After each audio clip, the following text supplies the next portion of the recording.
He Real by IDK? IDK has been releasing music since 2014. IDK stands for Ignorantly Delivering Knowledge. He has released 5 mixtapes since his debut. He's known for speaking his mind and rapping autobiographical at times. How do we feel about his major label debut, Is He Real? Here's our honest review of Is He Real by IDK. Is He Real by IDK. The first time we saw him was on that freestyle over, what's his name's beat? I can't even remember what beat that was. I just remember it was... He was going in. He was going in. It was titled a diss, but he ain't really diss. Yeah, because it was supposed to be on one of those freestyle ciphers, wasn't it? Yeah. That's what it he was. Made it his was own. labeled as a 2018 complex freestyle cover or whatever it was. Whatever cover that was, yeah. Yeah, we did a reaction to it. Yeah. XXL cover. We did a reaction to it. Go check it out. Yeah. How you feel about this album artwork? I feel like it was, of course, simple and normal, but I do like, I guess you want to say the imagery of it because of the content of the album. So I thought it fit perfectly, even though it was just, purely simple, Yeah, I see something that's dark. I see something that's light. I feel like he's playing with the duality with that. It's a sheep and a goat. I'm pretty sure that has something to do with the Bible. Never read it, so I'm pretty sure you can tell me better than me. Oh, it looks like it says it right there. Yeah. But yeah, it's got some symbolism to it. The grass is super green, so that cow and sheep are gonna have a fun time eating after that. I didn't even notice the bottom. Was that a shoe? Yeah. Like shining? I didn't even notice that. Yeah, I didn't even catch that. But yeah, I mean, it's cool. Yeah. It's cool. It's not anything that's gonna sell an album, to me. Could. See a man with a sheep and a goat. Yeah, I mean, if you're gonna mistake this for a Christian album, you might be pretty disappointed when you click on it. How would they mistake that? From the biblical influence cover. Nah. That'll be funny though. I'm not gonna lie. They're gonna get in their house in the car humming, and they throw this joint in, and they're gonna hear the little boy. Especially with the story. intro, yes. And then when he break it out at the end, they're gonna be like, "What? What did I just buy?" This demon music. Frisbee it out. I'm glad you said that because I'm gonna point out on that. Keep talking. Go ahead. All right, the flow of this joint, man. This joint is basically him like dealing with his fight with believing whether God is real or not. I mean, that's pretty much the flow of the project. It's really nothing else to be said about it. Yeah, I mean that is a particular flow. I could say as much as this is just a journey of his life. Basically from beginning to end. Instead of just saying this is the contrast of whether he's real or not. I feel like it can mean just his story as his life story as a human being. Really. Highlights, man. Look, 4,200 choices is super fire. I love the way he came in there. Well, first of all, the intro was fire. Yeah. Because it caught me off guard. I was just like, It really did. It really caught me off guard. Yes. 4,200 choices is fire. I love the flow he laid in there, man. He has some dope lines in there.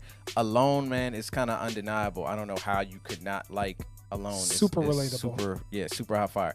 Porno featuring JID and Pusha T, man. You get some dope verses from JID and Pusha T. I love the way the beat changed for both of them. For JID, it kind of started off, it's like an old school hip hop joint for that hook and stuff like that. Yeah. And the overall song right there was fire. I Do Me, You Do You. I love their rendition of Why Can't We Fall in Love from A. Marie. Shout out to A. Marie. What else is up here? No Cable featuring GLC. I thought that joint is fire. How good was it to hear GLC? I didn't even recognize it was I GLC. did as soon as I heard that voice. For real? Yeah, as soon as I heard, I'm like, yo, that's GLC. And then he went, ism. Julia was a dope way to end this project, man. It was deep, and it kind of like lets you know one of the main reasons why he's been struggling with all of this. Like the whole struggle with religion all the way throughout the project, and then you get that, and it kind of drops it on you, like it just drops it on your head, like boom, this is why he's struggling with it. Yeah. And I'm not 100% sure if it was No Cable where he had the whole Steve Urkel line and talked about the family mattering now that he the family didn't matter as much now that he's Stefan. I can't even remember the whole scheme, but I think that was, if not, it might have been European Skies or No Cable. It's one of those somewhere two. Between 10 and 13. Yeah, I know that for sure, but it was a dope scheme. I love that really caught my attention when he said that scheme right there. Yeah. But yeah, those are my favorite joints on the project. Well, I have a lot of highlights, but one thing I want to point off is like this is one of those albums where you can't really just judge it off of first listen. And like you said, when somebody pick it up, like, what is this music? But like, what is his name? Struggle. What does his name translate to again? Ignorantly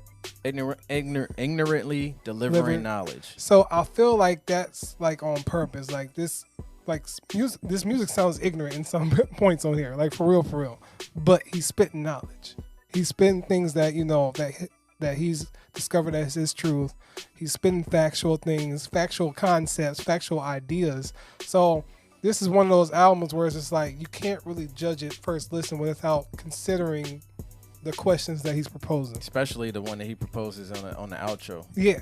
So it's just like, I really love that concept. That's a highlight to me of this album because like 10 years ago, I probably wouldn't even listen to this just because of how my mind was. Like I was always judging things off of first listen. So I say that like I love that this is an album that you can break down with multiple listens. So getting to my highlights, 4,200 Choices was a dope way to start. I mean, the intro, yeah, that was a dope way to start because it really set the tone for what the album is going to be about. But musically, the intro made 4,200 Choices sound so hard. Yes. And I really love his cadence and flow on it. Like, I really felt like the way he went in on that was just to make you, like, of course you go get into the beat, but his flow was the really thing that just started making you go, rocking to it. I love DMX cameo or appearance in the E is the Blue, even though it's an interlude. But I feel like it was so strategically placed because, about how DMX has always been about religion and everything like that. So to have that piggyback off of the intro to set the tone for the continuation of the album, I thought it was brilliant. Like, it's just really, really dope.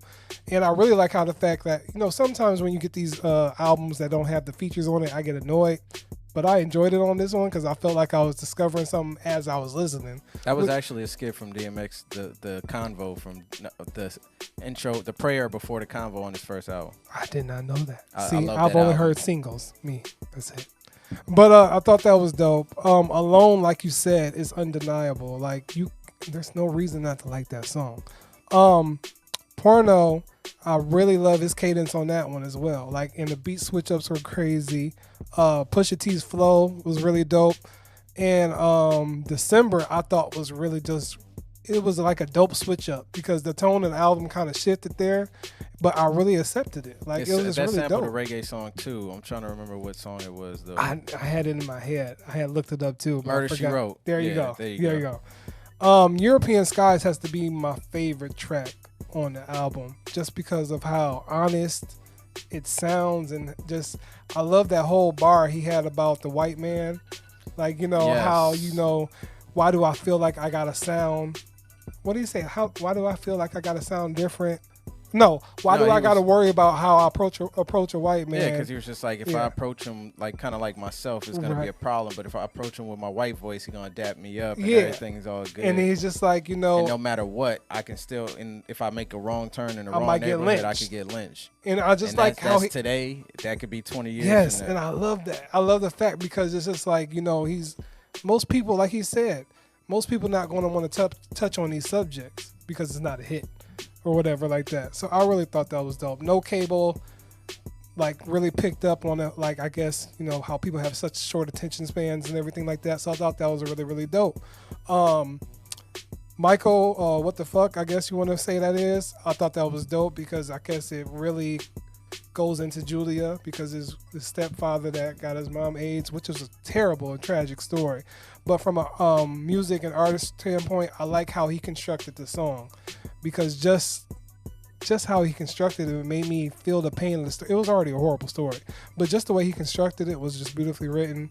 And I love the last outro because it's really something to make you think.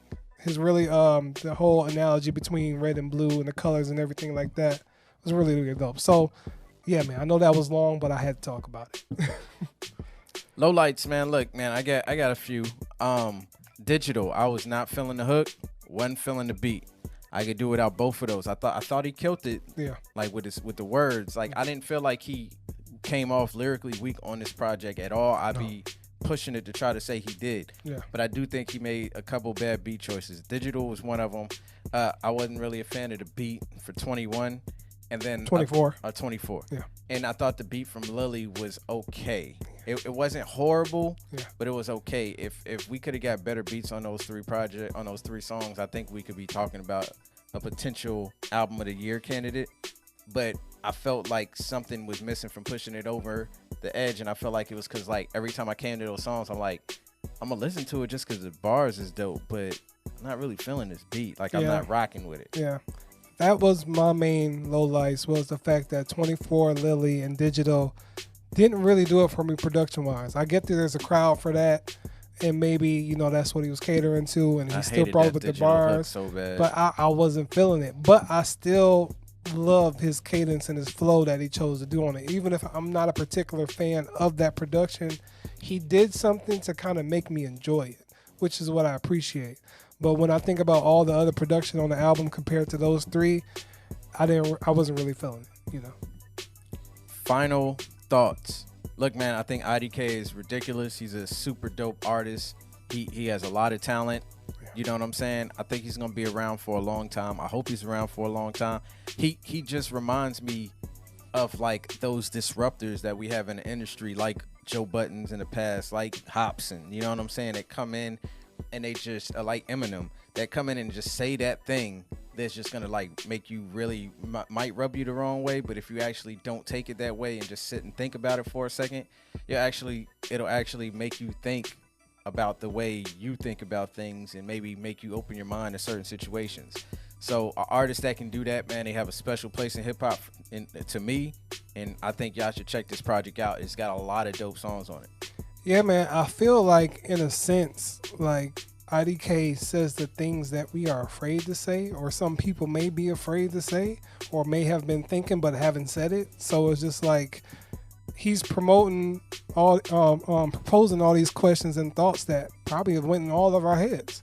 So that's what I really, appreciate about him and what he's doing with his music, is because, he's got a dope flow, he's got dope beats, but really, he's really proposing you to think, stop and think about, these kind of things, and don't just be so susceptible to everything around you.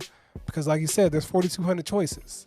And it's just like, when you think about that, I didn't even realize that was, a whole analogy to the thing that there's 42 different religions, or 4,200.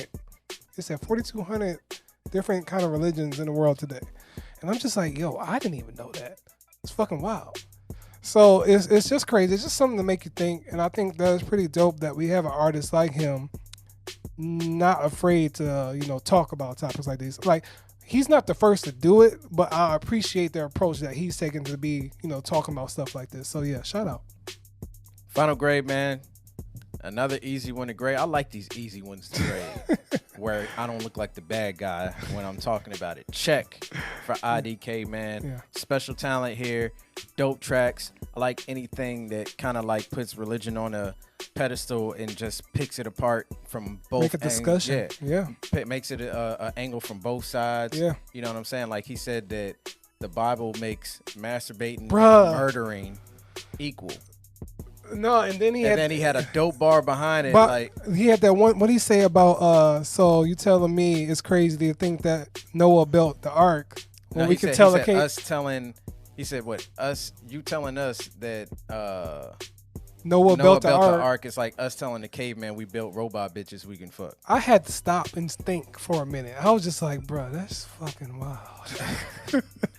But it's just that type of thought-provoking stuff that you're going to get here with this project, man. Yeah. IDK is fire. Check it out, man.